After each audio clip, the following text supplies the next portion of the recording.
we will have to like wade through the cringiness and find some gold nuggets, but I think it's probably worth it. Yeah. And I think there's just so much depth to your life and so much tangible stuff that you lose. So when I look back at something 10 years ago, like you just see the outlines and like the headlines and stuff, right? We have the tools now, like let's use them. Let's just capture a bunch more, and we throw out what we throw out, but I'm sure we'll appreciate some of the little things we find.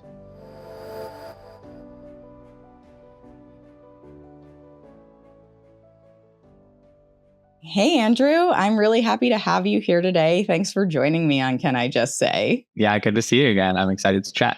Yeah, it's really nice to meet people through the podcast who I might not have otherwise met. And I feel like, our introduction was outside of the typical platforms. And so I'm always kind of intrigued when people end up finding me or reaching out to me and wanting to share their stories, because I value the art of storytelling. And I know, given what you do, especially with your business, No Story Lost, that obviously storytelling is a really big component of your life and your work. So as we jump into the conversation, I'd be curious if you could share with listeners a little bit about what you're doing with No Story Lost. If you want to summarize a little bit what it is, and then share maybe the catalyst for like how you actually landed on this was the thing that you wanted to do at this moment in time.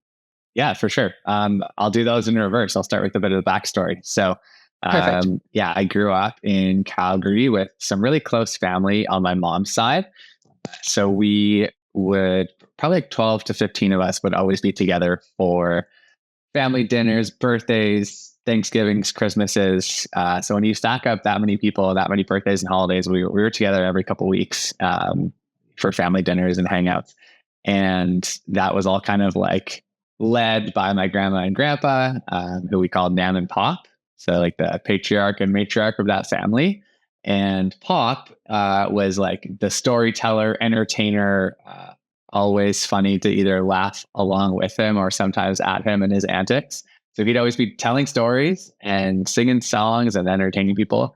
And so for my whole childhood, we would always hear our aunts and uncles and parents say, man, somebody's got to write Pop stories down. They're so funny. They're so good. It's like really our history as a family. Like someone's got to do something about this.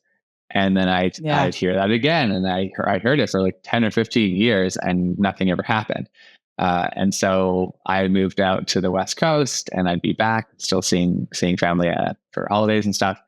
And eventually I thought to myself, I'm like, I keep hearing this. Someone says it again, like no one's done anything. I'll just sit down and type while he tells stories. So the first time I did that, I sat and literally like clicked back while he told stories for a while. Learned that was maybe not the best way to record his stories, but got a bunch of them down for the first time someone's done something about it. And so then my cousin, who is also my co-founder on multiple different businesses, he and I sat down with him another time. This time learned a lesson and just hit record on our phone on voice notes while he chatted, which, as a side note, anybody and everybody should do with their parents and grandparents. Like it's just too easy now to let stories like slip away. So if that's all you do, that's a huge win. Just record. Just this morning, I was saying to my wife, like, I wish that I had more memories with my mom as an adult that I had actually like recorded and had conversations or taken the videos or things like that I didn't do. Because when you're younger, you might digest the information, but I think things don't necessarily stick with you as much.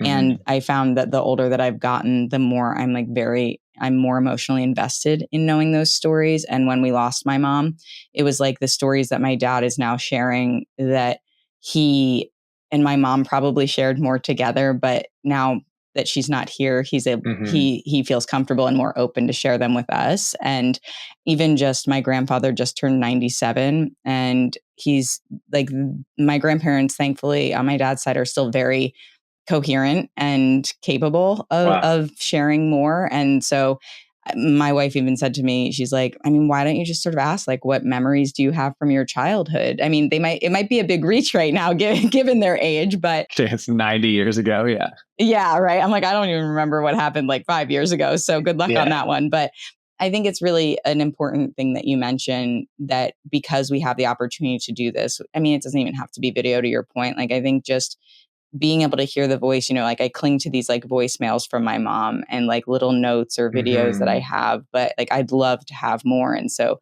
I think when you lose people, especially, you find yourself really craving that, because when their voice isn't part of your life any longer, it's like almost jarring when you do hear it again, if you don't have It that memory is. sort of circulating.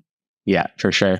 And I feel like there's a subset of us who haven't asked our grandparents like anything, or our parents. Mm-hmm. And then there's a group that's like, yeah, we've chatted, but like we just asked the basic questions. We've heard the same basic stories a few times, but it doesn't take like a master interviewer to get to this next level. You just have to be a little bit creative in asking like a slightly different question, which will actually kick them out of that process where they tell the story they always tell, and instead like get them to remember something else. So what's an example of this? Yeah, you can like, one thing our interviewers do is like work with senses. So they'll be like, what if I ask you like, what's a smell you remember as a kid? Like that is so random, and it's not necessarily going to bring up a cool story, but it might. And it's like totally different than someone asking like, oh, what was your childhood like? Like it just, it's a different part of your brain. So that's, I don't know, that might be a bad example, but you can just, if you just attack from a different angle, you'll find something totally different. I love that you tie it into sensory memory, because it is so significant. And it's funny because as I was setting up for this conversation, I bump into something and it falls on the floor. And it was this tiny bottle of perfume of my mom's that I had taken home when I went back over Christmas. And like I took took like a little whiff of it right before we hopped on, and it's like it immediately like brings me to these moments of like getting ready with my mom, like particularly on Christmas Eve. Like I feel like there was always the sense of like we're all getting ready together, and so going into the room while she's getting ready, and like it's just that type of seemingly small moment interaction brings back such a flood of memories. So I feel like that's such a great technique that I wouldn't have necessarily thought of. And I'm so glad that you shared. Cool. Yeah. I mean, that'll also bring you back more viscerally too, than just like remembering the tale of a story or what the words of the story are. Like smelling that perfume brings back feels, probably, right? Like really brings you into those That's what moments. I was going to say. Yeah. Yeah. I love that. Sorry. Okay, so thanks for letting me interject. Yeah. Well, let's continue the aside for a second too, is I think, this is a good thought. Let's record our parents and grandparents, but also I've been thinking a little bit more about like, should we do more of that just ourselves at whatever age? And I saw someone recently post some viral video, which was like, she says like, normalize recording videos for your kids before you even have kids. So she's like, hey kids, this is your mom just like heading out to prom, which I think would be so funny to see like 20 years later. Oh, that's hilarious. So we obviously we're lucky now. Like we've had phones that can record decently for at least the past like 10 years. A lot of our childhoods, like we had a family digital camera, so there's a couple videos, but I think we could do a better job too of just like recording stories and interviews of ourselves. So I just got back from Japan. I was there for 2 weeks, and I'm thinking I might test this concept out, which is like related to our company, but like what if we just spent some time recording like all the funny little anecdotes, because we'll have the photos obviously, but there's like the little stories that might be easier to forget, which would be fun to record too. So for example, in Japan, it's customary to not like eat and walk. So you might get something at a convenience store. You're not going to like walk down the street and like smash a banana while you're walking. It's just like more polite to like stand off to the side or whatever. So a couple of nights, my wife and I would be walking back from like a late dinner or in these quiet streets, and we'd stop for like an ice cream sandwich at 7-Eleven. We're walking home and the streets are quiet. There's a couple of people around, but we like, I don't want to eat our ice cream. So we'd be like, stop for a little bit and like munch on a little bite and then like look around and like keep walking. You feel like you're like a bandit breaking some rule, but like trying to be polite still. And like those are the silly little stories that like we probably don't have a photo of that, but are fun to capture the details of too. So yeah, I think we could all do a better job of, sit down after a vacation and just like turn the camera on and tell some stories. Yeah, well, I think that's such a beautiful sentiment too, Andrew, especially considering how I think when you're collecting a lot of memories too, and there's a lot happening, that it's hard to sort of segment those things in a way that's cohesive or even just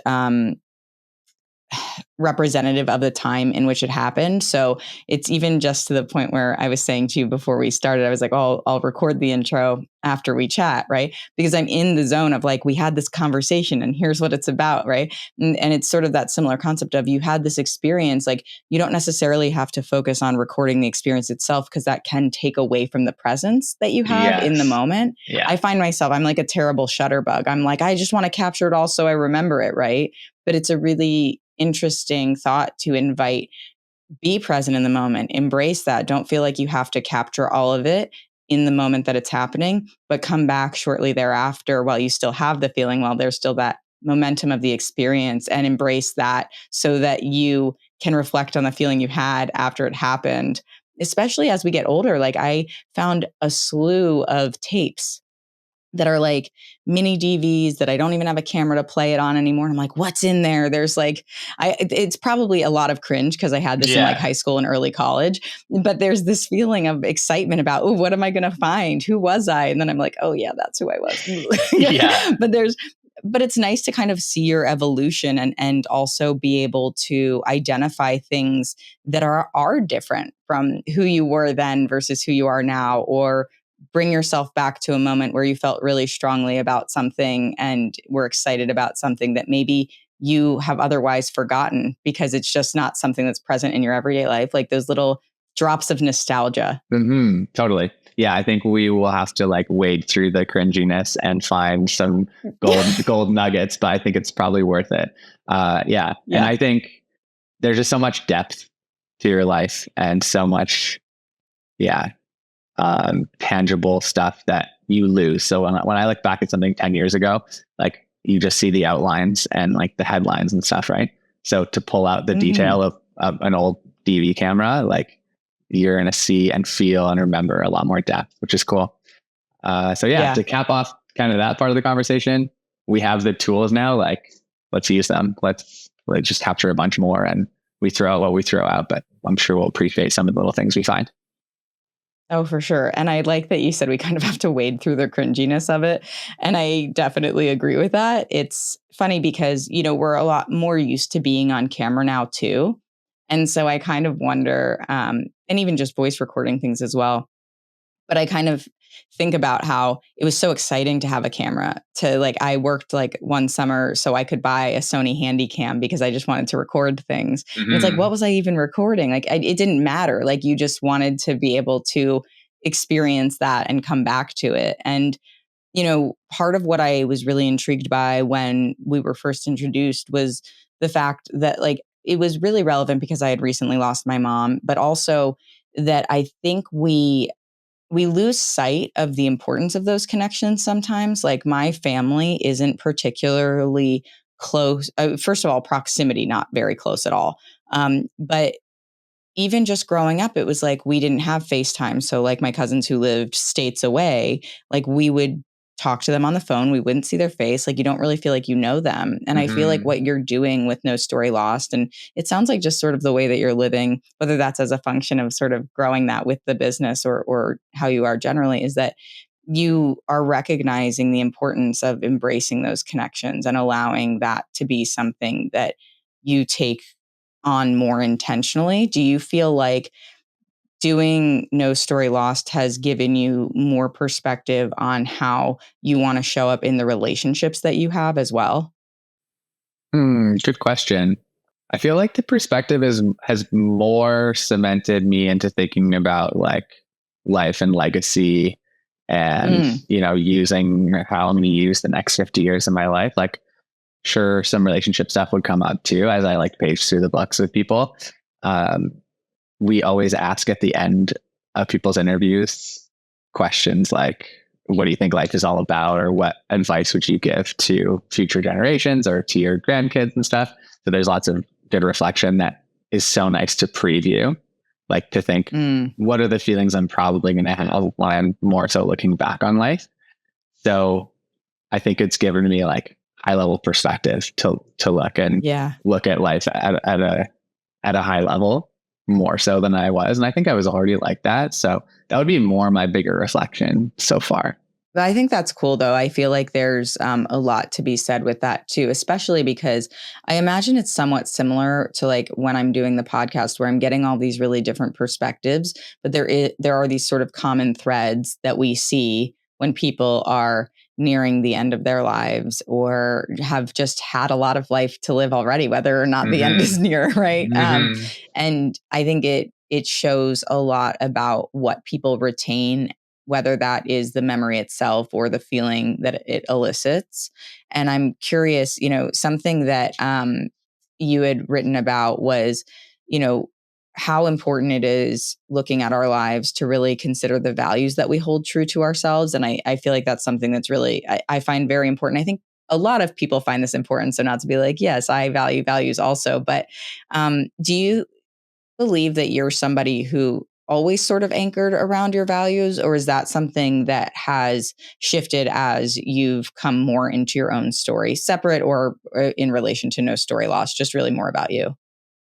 Yeah. So in terms of like my kind of evolution and introspection and values and that sort of stuff, there's basically like, I think about a time growing up where I just kind of work like in my life, going through the motions to a point where early 20s, I started working on like personal development, goal setting, reflection, and kind of working on my life. So I could chat for a long time all about all the books I've read and things I've learned about personal development, and values is like one piece of that. So I do like a morning routine, and I have like my values written down amongst a whole bunch of other things. So I redo that from time to time. And then I have this thing called like my morning manifesto, which is a thing I read to myself, to remind myself of all the like things I've learned and things I want to prioritize in life. So I think about that every day that I do my routine, which is not every single day, but my favorite little story and exercise about values, it comes from a friend of mine, Derek. He runs a remote retreat program. And so he thinks a lot about this stuff too. And so his little exercise is like to think about values in a bit more of an interesting way than like write down your values. And basically it says, imagine that a documentary crew is going to follow you around for 2 weeks. Silently, and just see exactly how you live your life. At the end of that 2-week period, what do you think they would write down are your values? So it doesn't matter what's happening in your head, like what are you living? And those are the values you're living. Wow. Okay. And that's pretty. That's going to really shine a light on yourself. Exactly. Isn't it? Yeah. Yeah. It's a bit daunting to think about. And you're like, well, I guess you just have a still shot of me sitting at my laptop for 8 hours a day. It would be kind of boring a lot of the time. But then you think about like interactions with people and like basically how you operate when someone's not looking. Like you think about a lot of that kind of stuff. And when you ask yourself, what values am I actually living?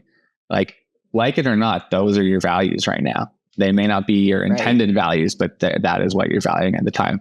And so then if you imagine like, what would you like for that documentary crew to see ideally, then you see the gap between the values you're living and the values you want to be living. And kind of similar to the question earlier in our conversation about the smell, like thinking of the same question in a totally different way, I think will elicit a different response in you than if I said, here's a piece of paper, write down your values. You will attack the question completely differently, thinking about the story instead. Yeah, that's such a good point. And I love the practical application of the way that you're approaching this conversation too, because it's really insightful. And in particular, when you think about that exercise where it's like if people were following you around, filming you, what would they see? How do you show up in the world? How do you treat yourself? How do you treat other people? And doing that with the mindset of sort of they're a fly on the wall, right? So they're catching it all. And it makes me think about the exercise that a lot of people talk about, which is writing your own obituary. Like, what do you want people to say? But I like this way a lot better because then I don't have to think about my mortality in the same way. Yeah. And I also think that it gives you, to your point, like more of a presence of mind of what is it today, right now, and more perspective on like the feasibility of changing that now or in the near future. Whereas I think when you do the activity related to writing your own obituary or asking somebody to write it for you or whatever, that you're you're maybe kind of putting it so out in the distance that it's like not necessarily an actionable reflection of what it is that you want to achieve or how you want to be perceived. It's more like aspirational rather than actionable. Totally. This reminds me of a quote, your life is a photo, but you live in a pixel. So you can't just change the whole photo. Like your normal day is a Wednesday at 2 p.m., not like your vacation that you take this year. Right. So like you said, the actionable piece is in like the everyday little things, the camera crew following you around, the things that you can probably actually realistically change. But you can't in the moment change what's going to be in your obituary, because that's the sweeping giant change that takes place as you add up 10,000 bricks to create the structure of your life. Yeah. Yeah. Oh, I really love that quote too. What an amazing sentiment. I want to give it the attribution. Sorry. So it's from a blog that I love called Wait, But Why by Tim Urban. And he's got some of my favorite blog posts. Like that's definitely my most recommended blog. Yeah, that's really cool. It reminds me too of like, there was a period where I was doing like kind of photo mosaic stuff, where I was taking like photos from trips and putting them into like the broader photo. Yeah. And I feel like it's a really cool way of considering your life and thinking about how like those things actually factor into the bigger picture, and how they develop throughout our life too. Like the picture can change, right? And it ultimately, ideally does. But there's, as I said, you know, when we were first getting started, there's like this intentionality to it also. And self-awareness is so critical in actually getting to a place where you feel good about who you are and how you're living your life. And when I was reading through your book, Die Gallantly, like one of the things that really stood out to me too was a tremendous amount of self-awareness on your part, where you had actually written something. I think I have a note on it here. Let's see if I can find it. You were saying you kind of made a bullet point list of thinking about if you're in the best 1% or 0.1% of something, that there's a niche for you to own. That like if you want to, you could make a career. And you followed that with saying like, I'll show my thinking. So I'm at the top 20% of, right. I'm just going to list a couple of things here, like business, writing, coaching, bringing people together, etc. And then you also followed that up. You followed that up pretty quickly with, for humility, here are a bunch of things that I'm not in the top 20% at, which I really appreciated. And I say this because I think that it's really easy for us to lead with here are the things that I don't feel good about. Here are the things that like I'm not happy with, or I wish I could be better, or I see other people being better than me. But the way that you approached it was, I think, with the level of confidence and understanding in what you're capable of and who you are. And then also saying there's still room for improvement. So there's really a lot of value in striking the balance of what we recognize within ourselves as ways that we can accelerate or excel in life. And then also take the humble moments and see how those either play into those other items that we are in this top percent, or we can look at them and say like, okay, well, are these things that I really care about being better in? Because I don't think we would list the things that we feel like we're not in the top 20% of if they aren't things that you also care to improve. Because I feel like it's a little bit of like out of sight, out of mind. Would you say that's sort of similar in your school of thought? And like, how was it for you to actually write that down and be like, okay, let me think about the things that I'm like not the best at? Yeah. Okay. So I think we've all heard like, what are your strengths? And then what are your weaknesses? And how are you going to mitigate your weaknesses? And then I think more recently than that whole school of thought, I've heard more and more, just be okay with your weaknesses and double down on your strengths. Because you could spend a lifetime trying to get better at the things you're not great at to bring yourself to like a 6 out of 10 at everything. But to go back to the point about if you have one thing that you're really good at, that's enough. Like you only need to be 8 out of 10, 9 out of 10 at one thing in this life where we have access to a market of 7 billion people to create a really great, happy lifestyle for yourself. And so the other piece of that part in my book is about intersections of things you're good at. So that comes from Scott Adams, who wrote the Dilbert comic strip. And so he basically said, he's like, I realized that I was like, okay at business, like pretty good, top 20% maybe, which isn't, he's not claiming to be the foremost expert in business. And then he's like, I was pretty funny. Like in the office, I was one of the funnier people. And then I was okay at drawing cartoons. So if he only took one of those things, he's not going to be the best in the world at that thing. But by crossing those three things together, he realized like, okay, I'm probably one of the best suited people in the world to write a funny comic strip about office life and about business. Yeah. So that in that he created like, here's the niche for myself where I can be top 1% or top 0.1% by bringing three things together that I'm really good at. Yeah, I was reading that and felt so much.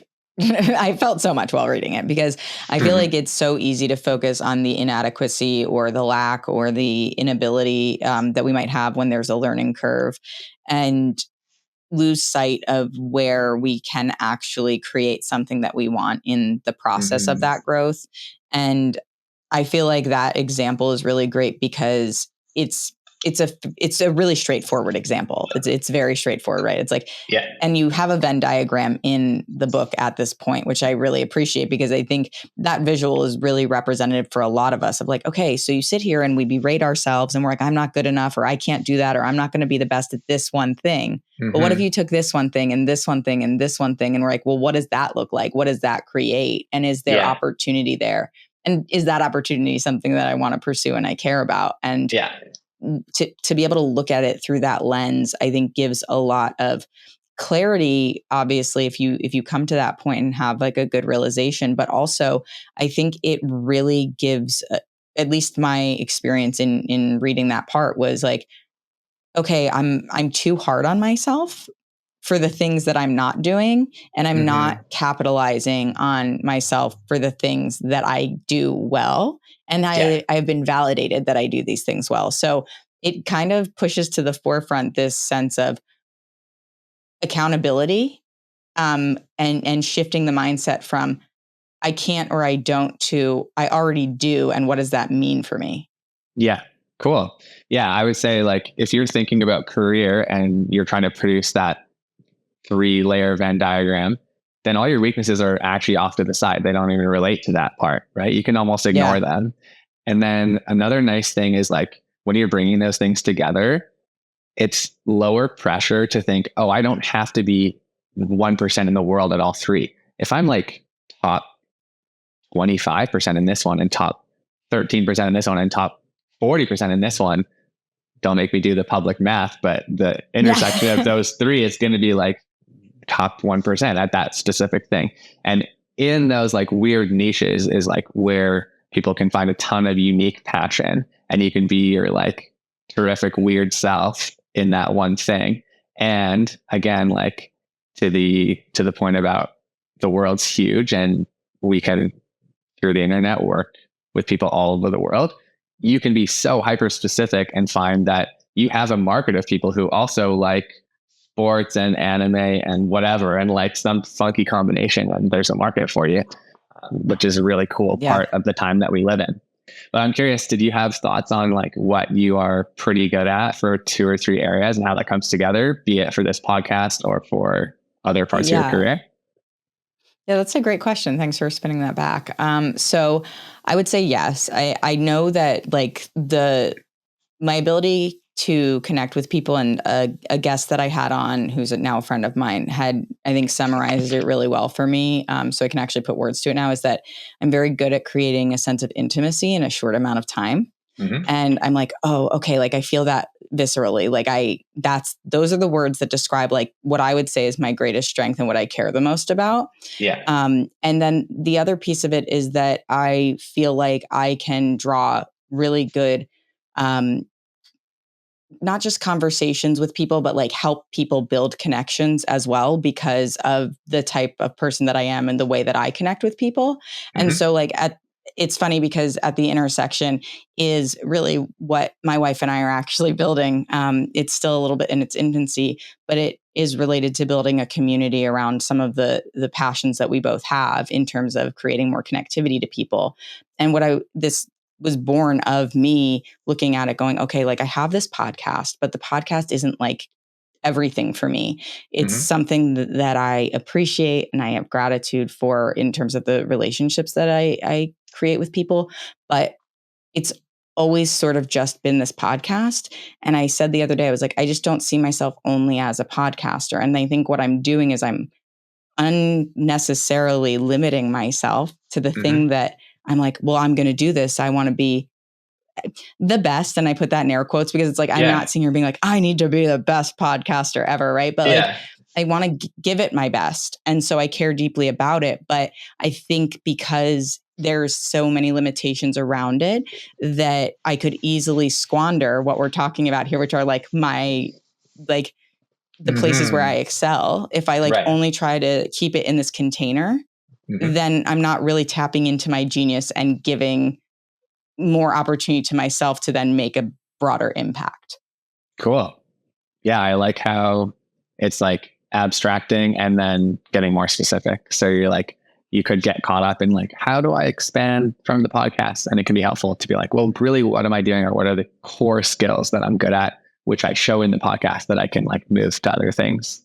And I wanted to also say, how special is it when somebody, this happened to me too, when someone can put your unique talent and say it to you in those words like that. I was lucky to have that moment as well from a close buddy. Actually, the same guy I was mentioning before who runs the retreat. He was like, I think your purpose is this. And it was just really cool to hear from somebody else. Do you want to share what that was? I'll try to remember it. It's probably like 10 years ago, but it was something like bringing a group of people together to accomplish big things, something like that. Yeah. Yeah. Well, I think that seems really obvious just given your approach. Like you're somebody who I think from obviously it's like our second face-to-face interaction. So I'm speaking from my experience, but it seems that you're coming from a place of, desire to make a positive impact. And I know that like your previous business was, or at least one of your previous businesses was a give back brand, right? And so it seems like from what I'm seeing that whether it's through, helping people sort of solidify their legacy or helping create more opportunity for people, that having some impact on a societal level seems like it's important to you. Would you say that that's something that you agree with? And if so, is that something that you've always felt inclined towards, like kind of having a larger scale impact? Yeah. First of all, it's cool for me to have like just told you that piece from my friend about what he thinks my purpose is. And that's someone who knew me super, super well. But then it's also cool to hear from someone who I've interacted with, like you said, for like a total of an hour now, and just hear what your hot take is, like your quick reaction. Okay. So thoughts on producing impact and like what my legacy might be or what's important to me. First of all, that same family I mentioned and also my core family definitely gave me like really good perspective from a young age on volunteering and giving back. So like a funny example is at Halloween every year, we get our huge bundle of candy and we'd have to like cut it in half and take half to the children's hospital to kids who couldn't go out trick-or-treating. So like you're 5 years old, so sweet. You're getting lessons like that. Like that's a pretty good start. And my younger, I feel like as a 5-year-old, you're probably like, where's my candy going? Yeah, but like, screw this. But yeah, maybe also learning a lesson at the same time. My younger brother has Down syndrome. So I learned super young as well, like how to be patient and empathetic. So that was very helpful for me. And then when it comes to like getting into career, I went to business school in Victoria, which has at UVic, there's a much more holistic business program. So as opposed to like cranking out the best in the world, like finance people or HR people, really specific things that other schools might do, it tried to just give a very holistic view of business. So we studied sustainability in business before it was a thing, or before it was as big of a thing. And so we did a couple like key projects and watched some key videos on stuff that made us realize like, okay, there's some problems with capitalism. There's some things we've done really well and things we haven't done so well as a society. Like business is a very powerful vehicle in which you could affect change. And then I also came across this thought experiment by someone named John Rawls. I think it's in the book as well. And it's called The Original Position. And it says, okay, imagine you're like sucked out of this world for a second and you're sitting around with some other souls and trying to determine like how to make the world that you'll go back into, and how you'll make the world fair, and what rules will govern it, and how everyone will live. Except the trick is you don't know like which body you're going back into and where you're going to live.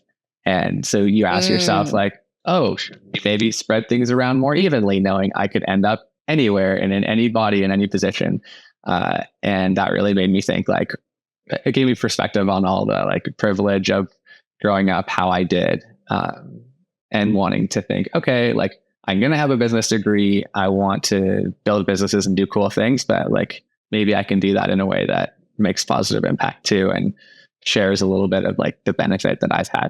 So that was like, those are the core concepts that kind of came together. And so my co-founder that I mentioned, he and I both got our degrees and then both started working in the dream job for business students, which is like big four company accounting and consulting jobs. So like straight into that corporate ladder type of thing. And so great connections, great experience, and honestly, like laid a really strong foundation for us running businesses. But he lasted 6 months. I lasted a year and a half, and then we quit working at those to start our own thing.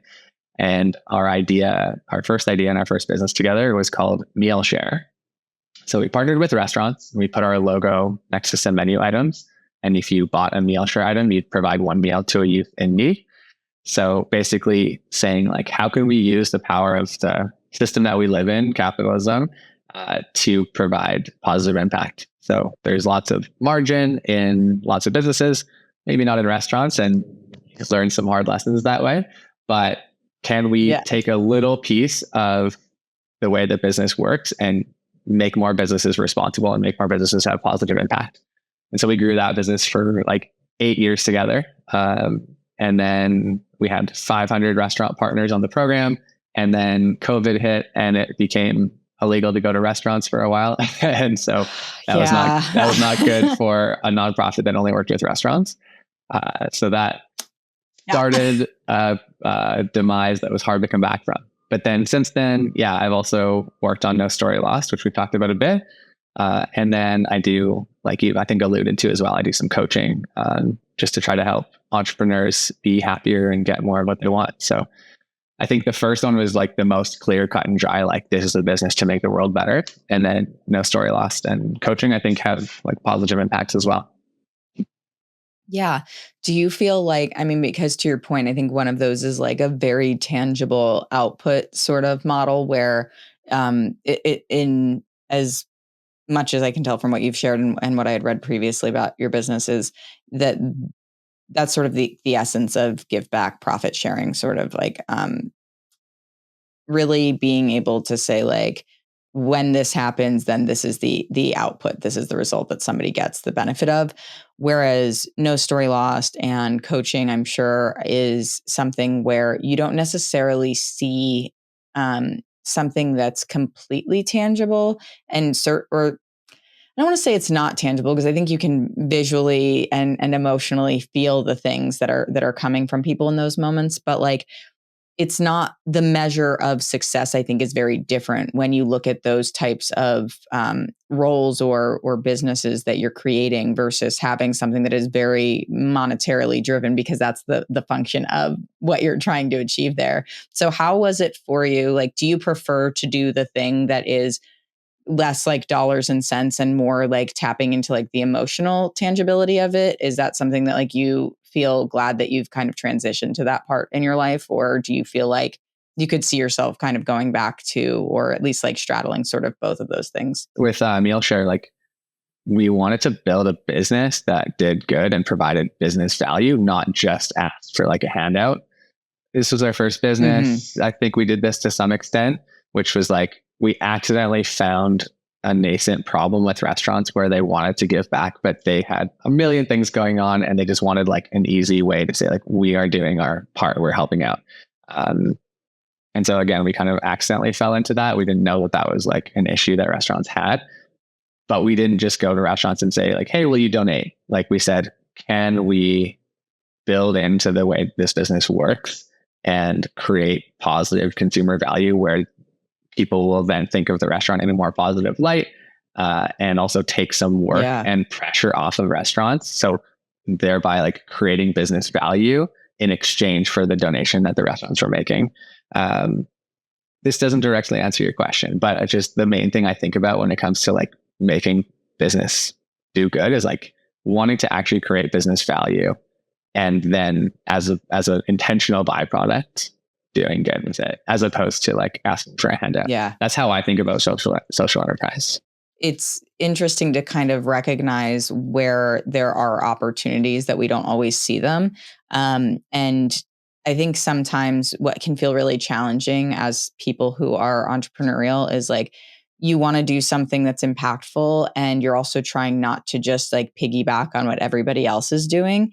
And it can feel a little uninspired when you feel like, okay, like, well, I have this idea, and you're like, oh, well, somebody's already doing it, or it doesn't, here are the reasons it won't work. So how do you stay, I guess, like motivated or focused in pursuit of like a business goal that you have in terms of building a new business when you're hitting speed bumps or roadblocks along the way? Mm-hmm. About kind of individuality, we kind of accepted a few years into running businesses. Like there's not really any new ideas. Like you might have some new combination of things, but it's always going to be building off the backs of other creativity that happened before you. To take the extreme example, like you look at what Ryan Holiday is doing with stoicism, like a lot of the same things we wrestle with every day, you can find like quotes word for word for what people were experiencing 2000 years ago. Right. And then, more modern day in business, like starting No Story Lost. Of course, now like 5 years into it, as we've just stayed out in the world longer, I have a list of like 15 companies doing the same thing in different ways. So we're unique in our own way and we sit in a certain place in the market, but in a world this big, you're just not going to have something that's completely unique to you. And I think that's okay. And you can make it your own unique way within the way that you want to run your business. And then what was your other question? Just kind of around like staying motivated during bumps and roadblocks and stuff? Yeah, I think, well, I want to comment real quick, sort of on what you just said. And I think that's a really good point too. It's sort of the, the sincerest form of flattery is taking the idea and establishing maybe your own spin on it. Obviously, the hope is that you're not like straight up stealing things from people, I guess, and trying to replicate it entirely. But I feel like there is something to be said for how that relates to the conversation that we were having earlier on the Venn diagram too. Is like, there might be, I almost feel like it's, if there's a desired outcome that you're working back from, like you want to help people share their stories and like solidify their family's legacy. If that's the same desired outcome that another business has, your approach is going to be the thing that differentiates that. And it sounds like what you're able to do, given what you've shared, is say, okay, well, what is it about how we think about this, how we're approaching it that can solidify our place, not just in the market, but there's a lot of psychology that goes into the reason people are going to choose one of those businesses over the other. And when it comes to family and something like No Story Lost, I imagine, because I'm thinking about if I'm a consumer of this, if I'm vetting different companies, I'm going like, well, which one makes me feel the best? Yes. Like which one makes me feel like this is most connected to how I would want it to be represented or whatever. And so I think that it's helpful to kind of consider that piece of your book with aligned to how you consider what the potential is, even in a market that might feel saturated with things that could be competition. Yeah, agreed. It goes to like the intersections thing we talked about, and also just like the fact that businesses are often, they become a reflection of the founder's values and who the founder is. So like, I think someone who is insightful could look at my business and look at me and say like, oh, I see how it's become this style of this business through who you are as a person. And I think that manifests itself in every company for good and for bad. Like the values will often become a reflection of the founder's values, which is so interesting. And then I also really like this perspective, and we use this, I'd say we use it more so in hiring. So with MealShare and No Story Lost, one hack that we found for hiring great people who fit us really well is we would write job descriptions that were quite out there and different. They're not going to be generic boilerplate job postings. We want 95% of people who read it to be like, not for me. And 5% of people who read it to be like, holy smokes, did they follow me and they know who I am and they wrote this for me? Like, this is the perfect job for me. I really want to get this job. And then you don't get 500 blah applicants. You get like 100 applicants who are so into it and really want the job. And that has helped bring people into the company who naturally fit all the values and the style of the business. You don't even have to tell them the values because you've selected for them by making that really interesting and different job description. But I love that you mentioned that too, Andrew, because I feel like it is really important. I mean, I worked in HR tech for a long time. So like the actual application process, what you're trying to do to weed people out, it's like the best thing that you can do is get people to self-select out because they don't feel like it's right. And I think that when you consider like the personality of your business and how your brand shows to people, that and of course, this is contingent on the fact that like that is also truly a representation of your business, of your values, et cetera. Like, I do think there are some companies out there that'll say the things, try to get you in the door, and then be like, that's like bait and switch, no questions asked. And it's, I think for people really important, especially now, because there are so many more opportunities for people to work independently, that it needs to be compelling and you need to feel emotionally connected to what a business is doing. And I'll say that with the caveat of when you have the choice, because I know there are plenty of people who don't have the circumstances that allow them to be as specific about what they're looking for or maybe what they're qualified for. I think one of the things that you're saying in that statement around how you solicit applicants and how you're showing up in your values and looking for people to join your business, do you feel like part of what helps motivate you too is like the connection that you have with people in your business and like the collaboration and how you get to build that together? Because for me, I'm like, giving the example of what I said about the podcast earlier, it took me, I mean, I've been doing this for about 5 years, but like full time for a year almost.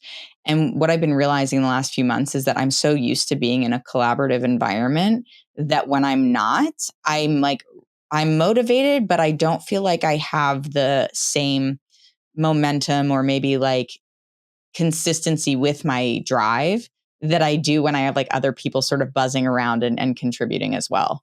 Yeah, for sure. I've been super lucky to have my co-founder who I mentioned. So we were friends from the time we were 2 years old with that same family, and grew up kind of best friends. And you hear all the nightmare stories about doing business with family or with friends. And we've just been so lucky that we know each other so well, trust each other, and work well together to still have like a fantastic working relationship this far into running businesses together. And I think that has been so big for increasing the highs and excitement when things go well and celebrating together, and also muting the downtime. So we found so many times early in both businesses when you're in that struggle that like when one of us would be having a down day, so happened that the other person would be like, no, we totally got this. And you just like oppose each other a lot of the time. It wouldn't be too often that we'd both be kind of feeling bummed about it at the same time. So I do say as well that like, I do think it's better to work alone than with a bad fit co-founder. And then obviously best case is if you have one or more really good fit founders or co-founders. That's been the biggest thing, I think, for me, and like the motivation and, to your point, like the momentum, I guess. It can be tough when you're just like at your laptop alone for the 37th hour of the week to like keep pressing. But if you're like in the same room with some other people and having to go to that culture stuff, that's so helpful. And it's interesting because I've worked from home just myself here for like 10 years. And I really like that.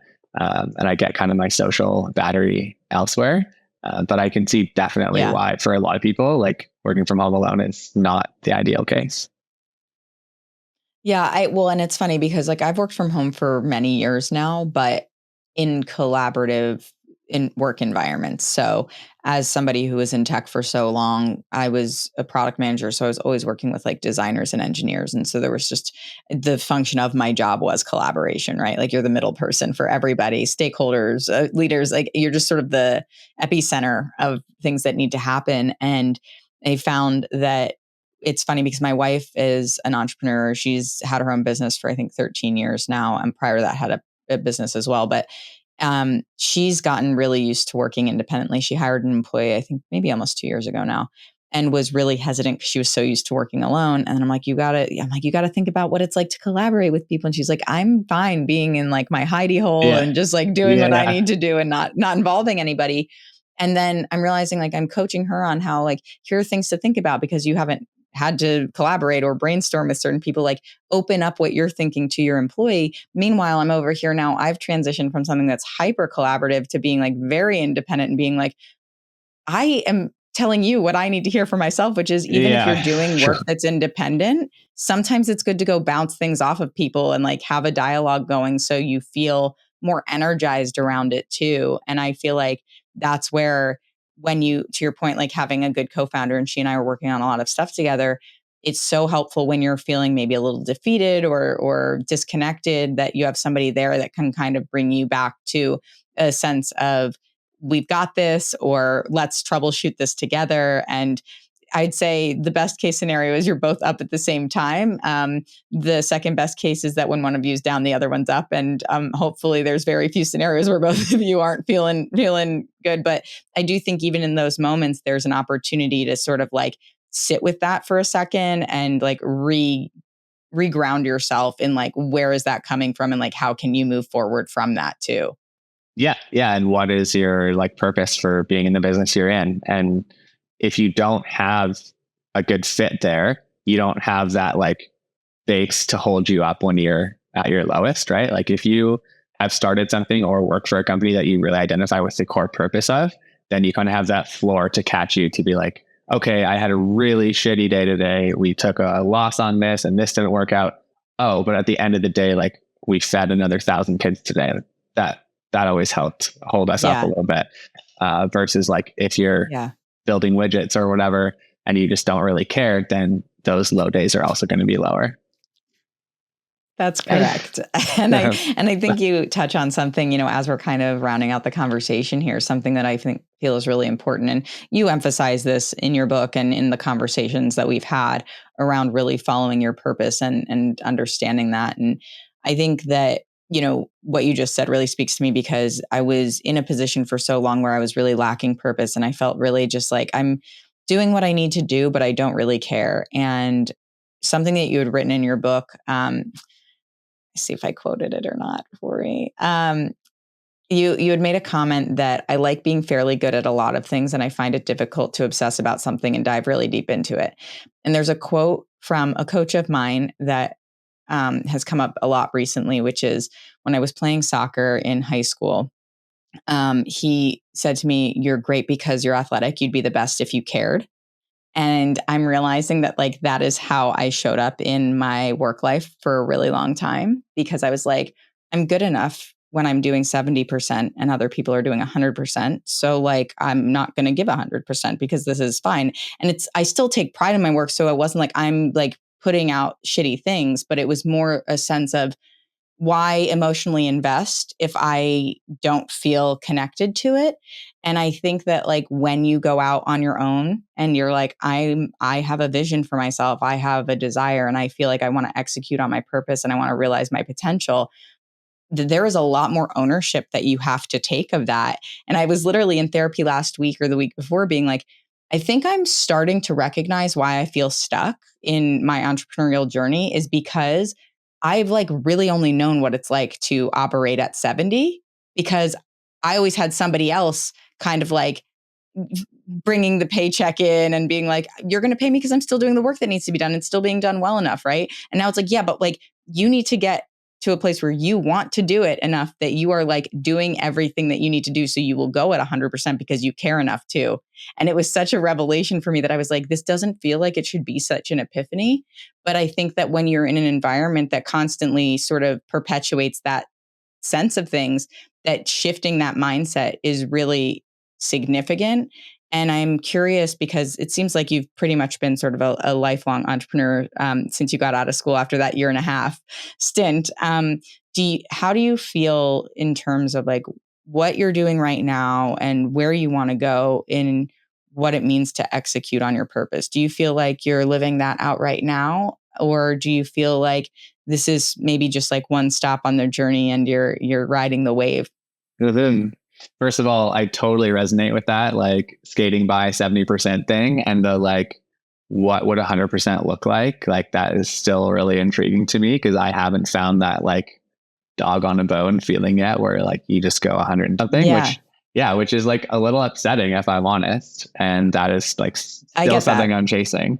So I feel like there's an analogy too where it's like I don't quite know where I want to go exactly to hit that like 100% my purpose thing. And so the like sailboat analogy is like, let's like go this way for a while and then like switch tack. I don't know the actual terms for sailing, head this way a little bit. And we're like working our way closer. So, going to work Mm, in consulting was the first one that was like, okay, that's like 80 degrees off course, but it got me closer. yeah. And then meal share was awesome. Like such a good experience. Kind of our first business, a free MBA, we call it. Like that's kind of where we learned a ton more about business and did purpose work. And so as I'm getting closer, like the day-to-day stuff that I'm doing might look similar, like being at a laptop and working in documents and emails and stuff. And hopefully like the big purpose stuff, we're getting closer in on the cone. And I feel like coaching, like after having looked at my book, you probably see why this is the case. But like, I feel Yeah. like the times in my career where I felt the most energy, like warm feeling in your chest, like I'm close, I'm kind of on it, is like teaching people things, coaching sports even, and in coaching, like life coaching as well. And so I'm not sure that I want to be like a full-time coach, but I do feel like the cone is like narrowing and I'm getting closer and closer to purpose. But I still don't feel, I definitely don't feel like I have it figured out. And I'm like, oh yeah, I just do purpose work 40 hours a week. It's great. That's Yeah. still the dream. And I think it's like a pretty lofty goal. I think most careers all come with their admin things or things that you don't want to do alongside them. But it does feel nice to be getting closer. Yeah. Well, and I really like that analogy too, in the way that you visualize that, because I feel like it's super relatable. And to your point, that target can change and it will change over time. And I feel like things that feel purposeful and connective for us and inspiring, and like you said, that warm feeling of like I'm doing something that I know I'm meant to do, like Mm-hmm. that can shift from like you can feel that with something, and then when that thing has run its course you might not feel that same way. You can have the gratitude for the fact that it did provide that to you, but maybe you need to move into a different stage of life or a different part of it for yourself. Mm-hmm. And I feel like there's so much that we can learn from what it was that felt right in those moments, that to your point will help direct us on that path towards whatever it is we ultimately end up doing. And whether you ever get to that place where you're like, this is without a doubt like the thing that I'm doing forever, like I don't know that that needs to be the goal, but I think the Mm-hmm. pursuit of that with a proper balance of like